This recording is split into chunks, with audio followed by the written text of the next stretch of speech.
نبی صلی اللہ علیہ وسلم نے ٹہنیوں سے ادب سکھایا منشیات استعمال کرنے والوں کو، اور صحابہ کرام نے جوتے اور چپلوں سے تادیبی کارروائی کی عہد نبوت میں۔ جو لوگ منشیات استعمال کرتے ہیں یہ چیزیں قابل برداشت ہو سکتی ہیں، لیکن جو منشیات کے عادی ہیں۔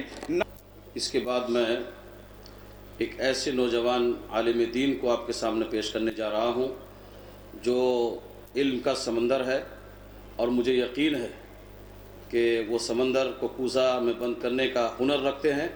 میری مراد ہے حیدرآباد سے تشریف لائے حضرت مولانا حسین مدنی صاحب سے تشریف لائیں اور مختصر ترین خطاب پیش فرمائیں۔ حضرت مولانا حسین مدنی صاحب حیدرآباد سے تشریف لائیں۔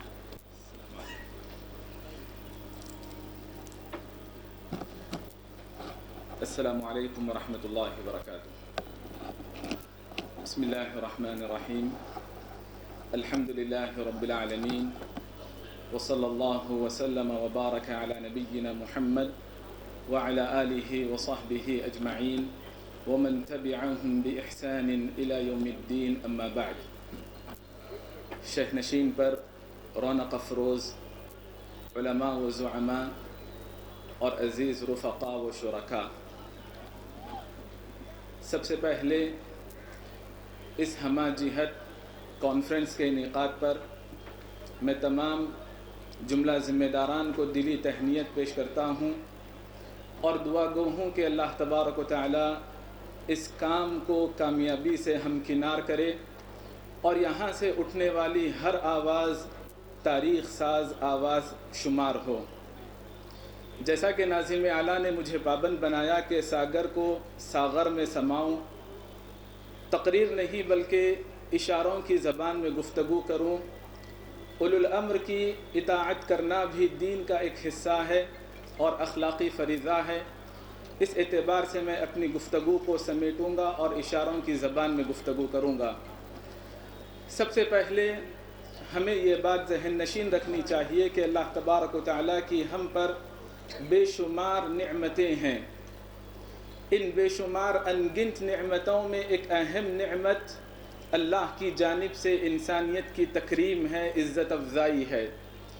امام قرطبی رحمۃ اللہ علیہ نے فرمایا کہ اللہ نے انسان کو تکریم اس لیے دی، اسے فوقیت، اسے فضیلت، اسے اہمیت اس لیے دی کیونکہ انسان عقل کی نعمت سے محظوظ ہوتا ہے، اور جب انسان اس نعمت کی ناقدری کرے اور اپنی عقل کو متاثر کرے، معوف کرے، تو اللہ تبارک و تعالیٰ نے ایسے انسان کو انسان نما شیطان قرار دیا یا انسان نما حیوان قرار دیا، بلکہ قرآنی آیات سے یہ بات معلوم ہوتی ہے کہ وہ حیوان سے بھی بدترین ہے جو اپنی عقل کی قدر نہیں کرتا۔ قرآن مجید میں تقریباً 72 ایسی آیتیں ہمیں ملیں گی جو عقل کی حفاظت کرنے پر، عقل کے استعمال پر، تفکر اور تدبر پر ہمیں ابھارتی ہیں۔ حسن بصری رحمۃ اللہ علیہ نے فرمایا کہ عقل اگر سامان ہوتی، محسوس کی جانے والی، چھونے والی چیز ہوتی، تو لوگ سب سے زیادہ قیمت اس کی رکھتے ہیں۔ لیکن تعجب مجھے اس آدمی پر ہوتا ہے جو اپنے مال سے ایسی چیز خریدتا ہے جس کے استعمال کرنے کے بعد اس کی عقل زائل ہو جاتی ہے۔ اس تمہید سے شاید آپ نے موضوع کو بھانپ لیا ہوگا کہ منشیات کا استعمال، مخدرات کا استعمال، مسکرات کا استعمال، نشہ آور چیزوں کا استعمال کس قدر نقصان دہ ہیں اور ضرر رساں ہیں۔ اللہ تبارک و تعالیٰ نے اسے حرام کیا، نبی صلی اللہ علیہ وسلم نے اسے حرام قرار دیا۔ منشیات کی لت میں 2 طرح کے لوگ نظر آتے ہیں۔ رئیس خاندان کی بگڑی ہوئی اولاد ہمیں نظر آتی ہے، یا پھر کمزور طبقہ جو معاشی طور پر کمزور ہے یا اپنی زندگی میں ناکام ہے، جسے اپنی حفاظت کا احساس نہیں یا مایوسی کا شکار ہے، وہ اس طرح کے منشیات کا سہارا لیتے ہیں۔ دوسری جانب اسلام دشمن عناصر نہیں بلکہ انسانیت کے دشمن عناصر لوگوں کے درمیان منشیات کو عام کرنے کی کوشش کرتے ہیں۔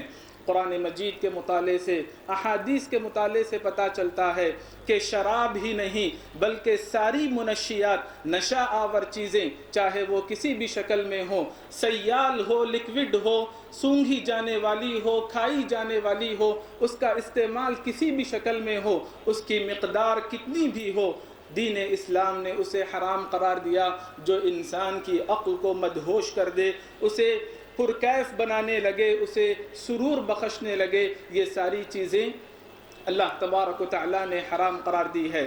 نبی صلی اللہ علیہ وسلم نے جب شرک سے روکا تو اس کے ساتھ نشہ آور چیزوں کے استعمال سے بھی منع کیا۔ اللہ تبارک و تعالیٰ نے منشیات کو مختلف مراحل میں حرام قرار دیا ہے، انسان کی نفسیات کا خیال رکھتے ہوئے، اور اس کی حرمت پختہ اور پائیدار رہنے کے لیے صحابہ کے یہاں چوری کرنے سے زیادہ، زنا کرنے سے زیادہ سنگین جرم نشہ آور چیزوں کا استعمال شمار کیا جاتا تھا۔ نبی صلی اللہ علیہ وسلم نے ہر نشہ آور چیز کو حرام قرار دیا ہے، اور ساتھ ہی ساتھ ایسے دسترخوان پر بیٹھنے سے منع کیا، ایسے ریسٹورنٹ میں کھانے سے منع کیا جہاں پر شراب کا، منشیات کا استعمال ہوتا ہو، وہاں پر اس کی سربراہی ہوتی ہو۔ دین اسلام وہ پاکیزہ مذہب ہے جس نے حلال چیزوں کو، پاکیزہ چیزوں کو حلال کیا اور ناپاک چیزوں کو حرام قرار دیا۔ دین اسلام وہ مقدس مذہب ہے جو انسان کے لیے، اپنے آپ کے لیے، معاشرے کے لیے، ساری چیزوں کے لیے جتنی ضرر رساں چیزیں ہیں ان تمام چیزوں کو حرام قرار دیتا ہے۔ نبی صلی اللہ علیہ وسلم نے ایسی چیزوں کی تجارت کو بھی منع کیا جو نشہ آور چیزیں شمار کی جاتی ہیں، کیونکہ اللہ تبارک و تعالی جب کسی چیز کو حرام قرار دیتا ہے تو اس کی قیمت کو بھی حرام قرار دیتا ہے۔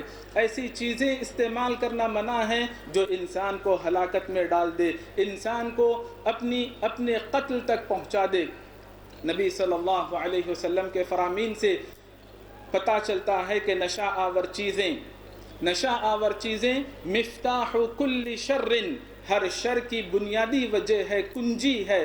صحابہ کرام نے نشہ آور چیزوں کو ام الخبائث قرار دیا، اور پھر عثمان رضی اللہ عنہ نے مثال بیان کی کہ ایک زاہد جو زنا سے بچنا چاہتا تھا، قتل سے بچنا چاہتا تھا، جس نے ان دونوں کے مقابلے میں منشیات کے استعمال کو معمولی سمجھا، لیکن ہوا یہ کہ وہ تینوں طرح کے جرائم میں مبتلا ہو گیا۔ نبی صلی اللہ علیہ وسلم نے سود پر 5 افراد پر لعنت بھیجی ہے، لیکن منشیات میں 9 افراد پر لعنت بھیجی، منشیات پر لعنت بھیجی، اور پھر اس کے استعمال کرنے والے پر، اسے فراہم کرنے والے پر، اس کے خریدار پر، اس کے بیوپاری پر، اور جو آدمی تیار کرتا ہے، جو آدمی آرڈر دے کر تیار کرواتا ہے، جو آدمی ڈیلیوری دیتا ہے، سروس دیتا ہے، اور جس کی جانب وہ چیز پہنچائی جاتی ہے، ان تمام چیزوں کو حرام قرار دیا، کیونکہ منشیات اتنے خطرناک ثابت ہوتے ہیں۔ انسان کی عبادتیں قبول نہیں ہوتی، نمازیں 40 دن تک قبول نہیں ہوتی، دعائیں قبول نہیں ہوتی، ایمان خطرے میں پڑ جاتا ہے۔ لا یشرب الخمر حین یشرب وهو مؤمن۔ عثمان رضی اللہ عنہ نے اللہ کی قسم کھائی اور کہا کہ ایک دل میں ایمان اور منشیات جمع نہیں ہوتے۔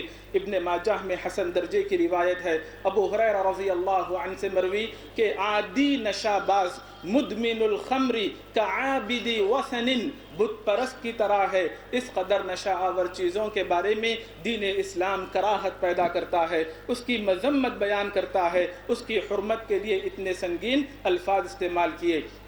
جو افراد دنیا میں منشیات استعمال کرتے ہیں آخرت میں جنت کی نعمتوں سے محروم رہیں گے، نہ صرف جنت کی نعمتوں سے محروم رہیں گے بلکہ جنت سے بھی انہیں محروم رہنا پڑے گا۔ جب جنت سے محروم ہوں گے تو جہنم رسید ہونا پڑے گا، اور عصارت اہل النار، جہنمیوں سے نکلنے والا پیپ اور ان کی کشش، ان کا کھانا ہوگی۔ اللہ تبارک و تعالی سزا کے طور پر انہیں یہ ساری چیزیں عطا کرے گا۔ نبی صلی اللہ علیہ وسلم نے ٹہنیوں سے ادب سکھایا، منشیات استعمال کرنے والوں کو اور صحابہ کرام نے جوتے اور چپلوں سے تادیبی کارروائی کی۔ عہد نبوت میں جو لوگ منشیات استعمال کرتے ہیں یہ چیزیں قابل برداشت ہو سکتی ہیں، لیکن جو منشیات کے عادی ہیں، نام کو تبدیل کر دیتے ہیں، شراب کو شربت سے تعبیر کرتے ہیں، ناچ گانے کو کلچرل پروگرام دیتے ہیں، حرمتوں کو محرم حرام کردہ چیزوں کو حلال قرار دیتے ہیں، حدیث میں وعید سنائی گئی خسف اور مسخ کی، اللہ انہیں زمین میں دھسا دے گا اور ان کے چہروں کو خنزیروں اور بندروں کے چہروں میں تبدیل کر دے گا۔ ضرورت اس بات کی ہے کہ آج ہم اپنے معاشرے میں، اپنے گھروں میں، اپنی تجارت اور ملازمت کے مقامات پر صحابہ کا کردار ادا کرے۔ جب اعلان ہوا منشیات حرام کر دیے گئے ہیں، صحابہ کرام میں انس رضی اللہ عنہ فرماتے ہیں شراب مدینے کی گلیوں میں بہا دی گئی، اسباب کا جائزہ لینا چاہیے، حل اور بدل تلاش کرنا چاہیے۔ لوگ مایوس ہوتے ہیں، انہیں اللہ کی رحمت سے امید دلائیں، تقدیر پر ایمان کا درس دے، اللہ پر توکل کرنے پر انہیں ابھارے، مساجد سے جوڑے، اللہ کے ذکر سے جوڑے۔ یہ تمام ایسے ذرائع ہیں جن سے بے چین دل کو سکون ملتا ہے، قرار ملتا ہے، اور مناسب ذرائع اس سے اختیار کیے جاتے ہیں۔ واللہ تعالی اعلم، وصلی اللہ علی النبی وسلم، والسلام علیکم ورحمۃ اللہ وبرکاتہ۔